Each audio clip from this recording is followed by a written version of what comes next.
Hello बेटा, कैसे हो आप सब? खूब बढ़िया होंगे।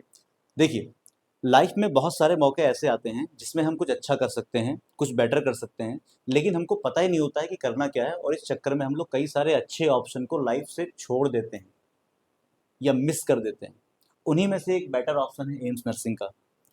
देखो, आप 12th के साथ-साथ नीट की प्रिपरेशन करते हैं, 12th के साथ-साथ जेईई की प्रिपरेशन करते हैं, लेकिन इसके अलावा बहुत सारे और भी ऐसे फॉर्म निकलते हैं जिनकी वैल्यू उनके इक्विवेलेंट है और सिलेबस भी सेम है।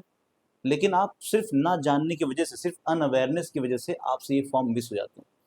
तो बेटा, आपको पता है कि मैं इस चैनल पे आपको ऐसी चीज़ बताता रहता हूँ जिससे कि आपका कैरियर अच्छा हो सके, आप लाइफ में कुछ भी मिस ना कर सको। तो एक बार चैनल को आप सब्सक्राइब जरूर करिएगा और लाइक जरूर करिएगा और बताइएगा कि आपको और किस टॉपिक के ऊपर, किस कैरियर ऑप्शन के ऊपर आपको नॉलेज चाहिए। ठीक, देखिए, एम्स नर्सिंग की बात करें कि आखिर किसके लिए होता है, कौन अप्लाई कर सकता है, क्या क्या प्रॉफिट है इसको करने पर। देखो, कुछ क्वेश्चन आपके मन में ये आता है, क्या सिर्फ इसको गर्ल्स ही फिल कर सकती हैं? तो कुछ जगह पे सिर्फ गर्ल्स होती हैं और कुछ जगह पे गर्ल्स और बॉयज़ दोनों होते हैं। अब कहाँ पे कौन होता है, ये आपको 2 से 4 मिनट के अंदर मैं क्लियर कर दूँगा। देखिए, अगर आप 12th कर रहे हैं और 12th पीसीबी से कर रहे हैं, पीसीबी का मतलब बायो। अगर आप बायो स्ट्रीम से 12th कर रहे हैं या कर चुके हैं, तो सिर्फ गर्ल्स, यहाँ पर सिर्फ गर्ल्स ही 12th के साथ-साथ निकलने वाला फॉर्म, जब आप 12th का पेपर देते हैं फरवरी के मंथ में, इसी जनवरी और फरवरी के मंथ में एम्स नर्सिंग का फॉर्म आता है।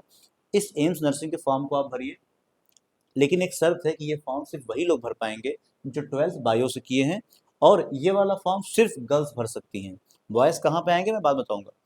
तो गर्ल्स, जो भी गर्ल्स बायो से 12th की हुई हैं वो इसके फॉर्म को भर सकती हैं। एम्स नर्सिंग का फॉर्म अप्रॉक्स जनवरी के मंथ में ये फॉर्म आता है। एलिजिबिलिटी इसकी 17 से 35 की एज है, मतलब अगर आपकी एज 17 से 35 के बीच में है तो आप इस फॉर्म को आराम से भर सकते हो। दूसरी बात, जब आपका एडमिशन हो जाएगा तो ये कोर्स 4 ईयर का होगा। नॉर्मली आप समझते हैं बीएससी ऑनर्स या बीएससी नर्सिंग 4 ईयर का ही होता है, हर जगह 4 ईयर का है। तो एम्स के अंदर भी ये 4 ईयर का होता है और इसकी फीस बहुत नॉमिनल 2000 रुपीज़, सिर्फ 2000 रुपये है, वो भी जनरल की फीस है। मतलब अगर मैं SC ST या अदर कैटेगरी की बात करूँ तो वहाँ पे ये फीस और कम हो जाती है, अप्रॉक्स 1600 रुपये, जो कि बेटा नॉमिनल है, निग्लेजिबल है। इतनी इतनी कम फीस तो कहीं नहीं लगेगी आपको। इससे ज़्यादा तो आपको दिल्ली पहुँचने में लग जाएगा, जितना कम तो इसकी फीस है। तो फीस तो कोई बात ही नहीं है, समझिए फ्री है। इसके साथ साथ बेटा जो एंट्रेंस एग्जाम होगा, इसके एंट्रेंस एग्जाम में फिजिक्स, केमिस्ट्री, बायो और जीके भी आता है। अच्छा, फिजिक्स, केमिस्ट्री, बायो का लेवल आपका जो नीट का लेवल है उससे कम ही रहता है, ज़्यादा नहीं रहता है। तो इसका मतलब अगर आप 12th के लिए, 12th के बाद आप नीट की प्रिपरेशन कर रहे हैं तो इसकी प्रिपरेशन तो आपकी अपने आप ही हो रही है, क्योंकि इसमें आपको अलग से कुछ पढ़ने की नीड ही नहीं है।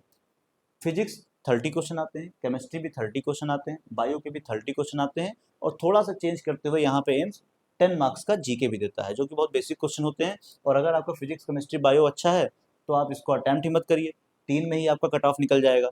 और अगर आप 10 क्वेश्चन अटैम्प्ट करेंगे तो 2-4 तो क्वेश्चन आपको आता ही रहेगा बेटा। अगर आप प्रिपेयर करोगे, अगर 1 मंथ पहले भी पढ़ना स्टार्ट कर देंगे तो क्या 10 में से आप 4-5 क्वेश्चन नहीं कर ले जाओगे? हो जाएगा, इतना ही चाहिए। क्योंकि यहाँ पर निगेटिव मार्किंग है -1/3 की। -1/3 का मतलब है कि 3 क्वेश्चन गलत करने पे एक सही क्वेश्चन आपका कट जाएगा।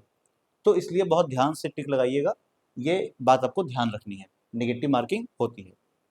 ये तो हुई बात बेटा एम्स की। अब मैं बात करता हूँ कि यहाँ बॉयज़ कहाँ पे अटेम्प्ट कर सकते हैं। तो देखो, एक फॉर्म और निकलता है, जैसे पीजी बोलते हैं इसको।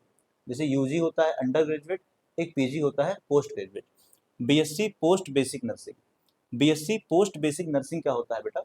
जब जो गर्ल्स बीएससी नर्सिंग कर लेंगी, जो गर्ल्स बीएससी नर्सिंग कर लेंगी, तो बीएससी, जैसे बीएससी के बाद एमएससी करते हो ना, जैसे बीएससी हो गया तो एमएससी करते हो आप, वैसे जो गर्ल्स बीएससी नर्सिंग कर लेती हैं उनके बाद वो बीएससी पोस्ट बेसिक नर्सिंग कर सकती हैं। ठीक है, जैसे आपने बीएससी किया तो बीएससी के बाद क्या करते हो, एमएससी करते हो। वैसे ही अगर बीएससी नर्सिंग करोगे तो बीएससी नर्सिंग करने के बाद आप बीएससी पोस्ट बेसिक नर्सिंग कर सकते हो।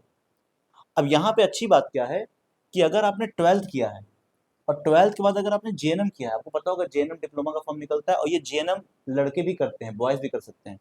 किसी मेडिकल कॉलेज से आप कर लीजिए, जेएनएम डिप्लोमा भी आपने किया है, मतलब अगर कोई लड़के हैं तो लड़कों ने अगर 12th के साथ साथ जेएनएम डिप्लोमा किया है, या लड़कियां भी 12th के साथ साथ जेएनएम डिप्लोमा की हुई हैं, तो वो लड़कियां, गर्ल्स और बॉयज़ दोनों ही इसको कर सकती हैं। क्या? BSc post basic nursing. अच्छा, अगर आपने ये नर्सिंग कर लिया है तो गर्ल्स को दोबारा इसको करने का कोई मतलब तो है नहीं, क्योंकि अगर आपने पहली नर्सिंग कर लिया तो इसको करने की क्या नीड है।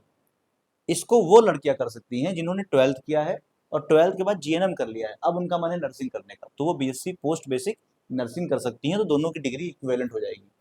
यहाँ पे अच्छी बात ये है कि अगर 12th के साथ साथ 12th के बाद लड़के जीएनएम कर लें, तो 12th के बाद अगर लड़के जीएनएम कर लेते हैं तो वो बीएससी पोस्ट बेसिक नर्सिंग कर लेंगे, तब भी उनका काम हो जाएगा, वो बराबर कैटेगरी में आ जाएंगे। और बेटा जब आप एम्स से 4 साल का पूरा नर्सिंग कर लेते हैं तो 4 साल का नर्सिंग करने के बाद वहाँ का कुछ पेपर होता है जो इंटरनल पेपर्स होंगे, उसको पास करने के बाद आपकी एक अच्छी सैलरी होगी। ये नर्सिंग सैलरी अप्रॉक्स जो आप एक फ्रेशर जाओगे न्यू जैसे आप ज्वाइन करेंगे तो फर्स्ट टाइम आपकी सैलरी 70 से 74,000 रुपीज़, मतलब 70 से 74,000 सैलरी आपके अकाउंट में आएगी, जो कि एक अच्छी सैलरी होती है। और जैसे आपको 3 से 4 साल का एक्सपीरियंस हो जाएगा, आपकी ये सैलरी अबव 1 लाख रुपीज़ हो जाएगी, मतलब 1 लाख रुपए के ऊपर की सैलरी आप पाने लगेंगे, चाहे गर्ल्स हो चाहे बॉयज़ हो। तो बेटा जितनी मेहनत आप नीट में कर रहे हैं उतनी ही मेहनत आपको यहाँ करनी है। मैं कह सकता हूँ कि आपको मेहनत करनी ही नहीं है, क्योंकि नीट की आप मेहनत कर ही रहे हो, तो यहाँ पे अलग से आपको नहीं पढ़ना है, उसी कंटेंट में आपका ये भी तैयार हो रहा है। तो इसको ट्राई करिए, और एक बार अगर आप एम्स पहुँच जाएंगे तो एम्स के अंदर आपको बहुत कुछ अच्छा सीखने को मिलेगा, और वहाँ से आप अपने लाइफ को और बेटर और अच्छा बना सकते हो। तो बेटा ये इन्फॉर्मेशन थी जो मुझे देना था। इसके अलावा बातें बहुत सारी होती हैं, लेकिन अभी आपके लेवल की काम की चीज़ इतनी है, तो चीज़ों को जानिए समझिए, और जहाँ भी आपको लग रहा है कोई प्रॉब्लम हो रही है आप कमेंट करिए, मैं आपको उसके बारे में बताऊंगा। तो मिलते हैं बेटा कल नेक्स्ट वीडियो में, तब तक आप एंजॉय करिए, और ऐसी बातों को ध्यान रखने के लिए चैनल को सब्सक्राइब करिए। बाय।